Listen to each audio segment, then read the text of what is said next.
안녕하세요. 전쟁을 보는 세계사를 설명할 김서영입니다. 이번 시간에는 피사로 전쟁 가운데 잉카 제국의 몰락에 대한 이야기를 하도록 하겠습니다. 잉카 제국은 오늘날 페루, 칠레, 그리고 볼리비아 등지에 해당하는 지역입니다. 안데스 고원지대에 설립됐던 제국이고 실제로 안데스의 마지막 문명이라고도 일컬어지고 있습니다. 그림에서 보시는 것처럼 굉장히 높은 지역에 설립된 문명이고요. 지도에서 보시는 것처럼 오늘날 볼리비아에서 페루까지 길게 남북으로 뻗어 있는 그런 광대한 지역을 지배했던 제국으로 알려져 있습니다. 자, 안데스 지역과 그다음에 이제 고산지대를 지배했던 대표적인 문명인데 흔히 농경과 석조 건축술이 발달한 것으로 알려져 있습니다. 특히나 고산 지역이기 때문에 이렇게 계단식의 동심원을 그리는 그런 계단식 논이 많이 발전했는데요. 이제 고도와 위도가 서로 다르기 때문에 가장 아래쪽엔 주로 옥수수를 많이 재배하고 점점 더 올라올수록 감자를 많이 재배했던 것으로 알려져 있습니다. 자, 보시는 사진은 우리에게도 잘 알려져 있는 마추픽추입니다.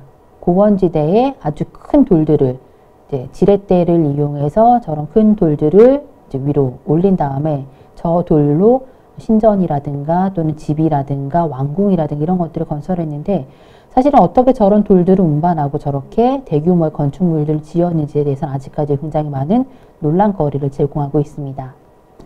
뿐만 아니라 대량의 황금이 많아서 실제로는 경제적으로 굉장히 번영했던 것으로 알려져 있습니다.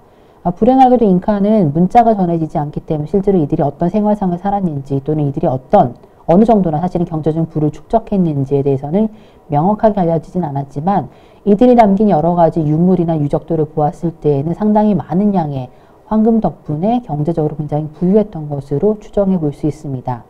보시는 것은 이제 잉카의 상징이었던 황금, 태양왕을 표시하는 여러 가지 표식이고요. 잉카에서 사용했던 여러 가지 화폐, 특히 동전 같은 경우에도 금으로 만든 것들이 많은 것으로 보아서 금이 많이 산출되었던 그런 것으로 이야기할 수 있습니다. 자, 잉카 제국의 몰락에 기여했던 사람이 바로 스페인의 탐험가였던 피사로입니다. 프란시스코 피사로는 50명이 채 되지 않는 작은 규모의 군대를 이끌고 잉카 제국을 침략했습니다.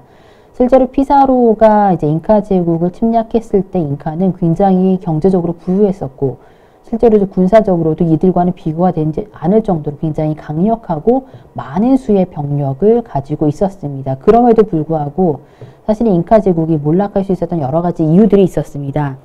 당시 잉카 제국을 다스리고 있었던 황제가 아타우알파였는데 피사로가 아타우알파에게 개인적으로 만남을 요청합니다. 그래서 아타우알파는 별다른 호위 병력을 거느리지 않은 채 피사로와의 만남 장소에 가게 되는데요. 이때 몰래 복병을 숨기고 있던 피사로가 아타우알파를 포로로 잡게 됩니다. 그리고 잉카 제국에게 황제의 몸값을 요구합니다.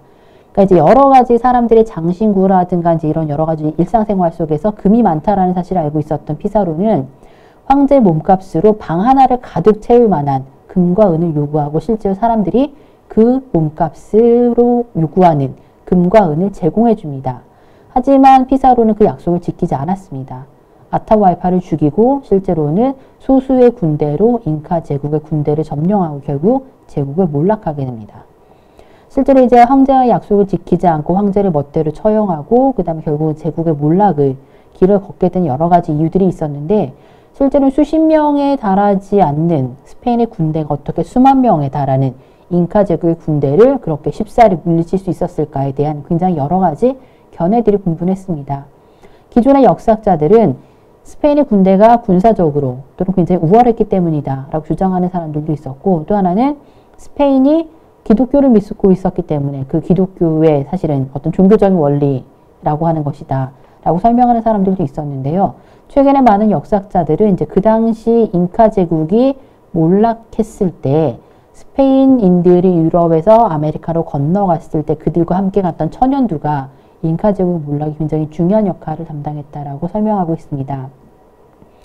오랫동안 아메리카는 앞으로 유라시아와 접촉하지 않았습니다. 1500년대 이전까지 앞으로 유라시아와 아메리카는 굉장히 독립되어 있고 고립된 상태로 사실은 존재해 왔었고 콜럼버스 이후로 많은 유럽인들이 아메리카로 이주하면서 실제로 사람들만 이동한 것이 아니라 수많은 형태의 동물과 식물 그리고 전염병이 같이 이동하기 시작했습니다.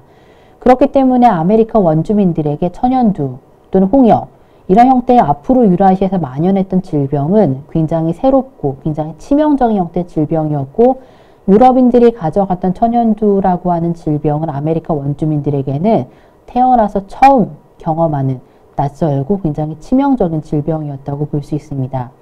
이와 더불어서 화승총으로 사실은 무장했던, 그래서 앞서서 말씀드렸던 것처럼 나무 끝에서 불길이 치솟는 그런 강력한 무기를 처음 봤던 잉카 제국의 사람들이나 또는 그 군대에게 이런 강력한 무기라고 하는 것은 제국이 쉽게 몰락하게 되는 여러 가지 계기들 중에 하나였으리라고 추정이 됩니다. 결국 이렇게 화약으로 만들어진 근대식 무기와 의도하지 않았지만 인간과 더불어서 아메리카 대륙을 이주했던 전염병 덕분에 수십 명의 군대가 훨씬 더 강력한 제국을 몰락할 수 있는 어떤 계기를 마련했던 것으로 이해할 수 있습니다.